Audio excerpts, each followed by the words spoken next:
അയോധ്യ രാമക്ഷേത്ര ഉദ്ഘാടന ചടങ്ങ് വിവാദത്തിൽ പരസ്യ പ്രതികരണം വിലക്കി കോൺഗ്രസ് ഹൈക്കമാൻഡ്. ബിജെപിയുടെ വലയിൽ വീഴരുതെന്നാണ് നേതാക്കൾക്ക് നൽകിയ നിർദ്ദേശം.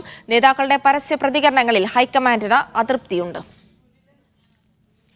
ധനസുമോദുണ്ട് വിവരങ്ങൾ നൽകാനായി. ധനസുമോദ്, ഇന്നലെ കേരളത്തിൽ നിന്നുള്ള നേതാക്കളടക്കം ഇതിനെതിരെ ഒരു പരസ്യ പ്രതികരണവുമായി രംഗത്ത് വന്നിരുന്നു. ഹൈക്കമാൻഡിനോട് പലരും ബിജെപിയുടെ കെണിയിൽ വീഴരുത്, ഇതിൽ പങ്കെടുക്കരുത് തുടങ്ങിയ ആവശ്യങ്ങളാണ്. പ്രത്യേകിച്ച് ഈ പങ്കെടുത്താൽ അത് രാഷ്ട്രീയ പ്രതിയോഗികൾ അവസരമാക്കുമെന്നുള്ള കാര്യമൊക്കെ ഉന്നയിച്ചുകൊണ്ട് രംഗത്ത് വന്നൊരു സാഹചര്യം ഉണ്ടായിരുന്നു. എന്തായാലും ഇക്കാര്യത്തിൽ ഹൈക്കമാൻഡ് ഒരു തീരുമാനം പറയാത്ത സാഹചര്യത്തിൽ നിലവിൽ ഒരു പരസ്യ പ്രതികരണവും ഇത് സംബന്ധിച്ച് വേണ്ട എന്നുള്ള നിർദ്ദേശമാണോ ഇപ്പോൾ നൽകുന്നത്?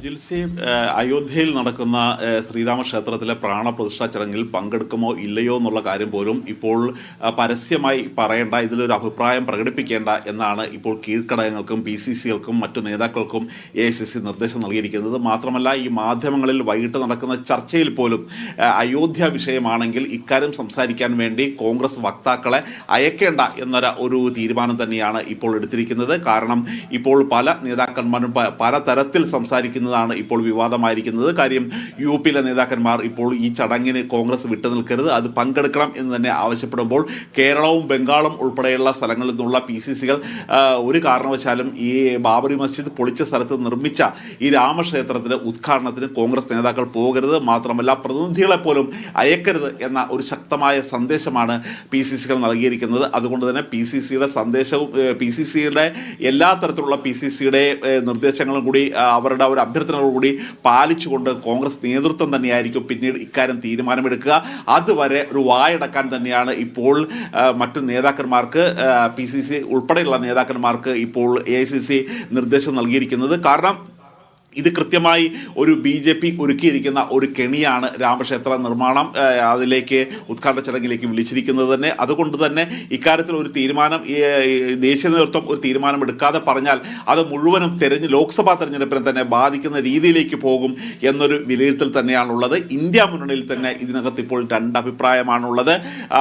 ചില CPM, CPI, ഫോർവേഡ് ബ്ലോക്ക് തുടങ്ങിയ ഇടതു പാർട്ടികൾ ആശയപരമായിട്ട് തന്നെ മതവും രാഷ്ട്രീയവും കൂട്ടിക്കുഴക്കരുത്, അതുകൊണ്ട് തങ്ങൾ പോകുന്നില്ല എന്ന ആശയം മുന്നോട്ട് വെക്കുമ്പോൾ തങ്ങളെ വിളിക്കാത്തത് കൊണ്ടാണ് പോകാതിരിക്കുന്നത്, തങ്ങൾ വിളിച്ചാൽ പോകും എന്ന് സമാജ്വാദി പാർട്ടി നേതാവ് കൂടിയായ അഖിലേഷ് യാദവിൻ്റെ ഭാര്യയും ലോക്സഭാംഗവുമായ ഡിംപിൾ യാദവ് പറഞ്ഞിരുന്നു. ഇത് കൂടാതെ ജാർഖണ്ഡ് മുഖ്യമന്ത്രി ഹേമന്ത് സോറനും ഇതേ അഭിപ്രായം തന്നെയാണ് പറഞ്ഞിരിക്കുന്നത്.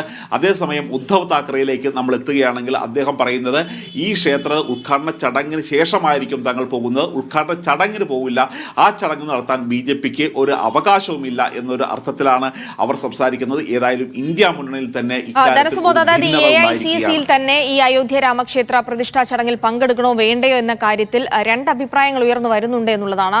ഇനി അഥവാ കോൺഗ്രസ് പങ്കെടുക്കേണ്ട എന്ന് തീരുമാനിച്ചാൽ അത് BJP വലിയ രാഷ്ട്രീയ ആയുധമാക്കി ഉപയോഗിക്കുമെന്നൊരു ഭയം കോൺഗ്രസിനുണ്ടോ? ഈ ഒരു ആശങ്ക തന്നെയാണ് കഴിഞ്ഞ ദിവസം ശശി തരൂരും പ്രവർത്തക സമിതി അംഗമായ ശശി തരൂരും മുന്നോട്ട് വെച്ചത്. അദ്ദേഹം പറഞ്ഞത് ഇത് പങ്കെടുത്താൽ ഒരു ചരിത്രത്തോട് കാണിക്കുന്ന ഒരു നീതികേട് കൂടിയായിരിക്കും, മാത്രമല്ല ഇത് പങ്കെടുത്തില്ലെങ്കിൽ ഒരു ആന്റി ഹിന്ദു, ഒരു ഹിന്ദുത്വ വിരുദ്ധരാണ് എന്നുള്ള ഒരു ചാപ്പയടിക്കാനുള്ള ഒരു അവസരമായി BJP ഉയർത്തിക്കാട്ടും എന്നുള്ളത് തന്നെയാണ് അവർ പറയുന്നത്. അതുകൊണ്ട് തന്നെയാണ് കോൺഗ്രസിന് വലിയ ആശയക്കുഴപ്പം ഇക്കാര്യത്തിൽ ഉണ്ടാകുന്നത്. അതിനിപ്പോൾ തരൂർ പറഞ്ഞിരിക്കുന്ന ഒരു രീതി എന്ന് പറയുന്നത് ഇത് രാഷ്ട്രീയമായി നേരിടുക എന്നുള്ളതാണ്. കാര്യം 2009 ആദ്യം മോദി സർക്കാർ ഇത്തരത്തിൽ ചൂണ്ടിക്കാട്ടിയിരുന്നത്, അത് മോദിയെ ഉയർത്തിക്കാട്ടിയിരുന്നത് രാജ്യത്തിനെ ഒരു സാമ്പത്തികമായ ഒരു ശക്തിയാക്കി മാറ്റുന്ന തരത്തിലുള്ള ഒരു രീതിയിലാണ് 2014 തെരഞ്ഞെടുപ്പിനെ നേരിട്ടത്. പക്ഷേ 2019 ആയപ്പോൾ പുൽവാമ ആക്രമണം ഉൾപ്പെടെയുള്ള സംഭവങ്ങൾ ഉണ്ടായിരുന്നു. മാത്രമല്ല ദേശ സുരക്ഷയെ ഉയർത്തിക്കൊണ്ടാണ് നരേന്ദ്രമോദി തെരഞ്ഞെടുപ്പിനെ നേരിട്ടത്. പക്ഷേ പുൽവാമ ആക്രമണത്തിന്റെ പിന്നീടുണ്ടായ വെളിപ്പെടുത്തൽ ഇവരുടെ ഒരു പൊള്ളത്തരം വ്യക്തമാക്കിയിരുന്നു. ഇതുകൂടാതെ നേരത്തെ അച്ഛാദിൻ ഉൾപ്പെടെയുള്ള കാര്യങ്ങളായിരുന്നു ചൂണ്ടിക്കാട്ടിയത്, അതില്ല തുടങ്ങിയ കാര്യങ്ങൾ. അങ്ങനെ ഒരു രാഷ്ട്രീയമായ ഒരു നേരിടൽ വേണ്ടിയാണ് കാര്യം രാമക്ഷേത്രം ഇപ്പോൾ ഉയർത്തിക്കാട്ടിയിരിക്കുന്നത് രാഷ്ട്രീയമാണ്. അതുകൊണ്ട് തന്നെ ഇതിനെ ജനകീയ ക്ഷേമ പദ്ധതികൾ, നേരത്തെ ഉയർത്തിക്കാട്ടിയ പദ്ധതികൾ എവിടെ എന്ന് ചോദിച്ചു തന്നെ നേരിടണം എന്നാണ് ശശി തരൂർ വ്യക്തമാക്കിയിരിക്കുന്നത്.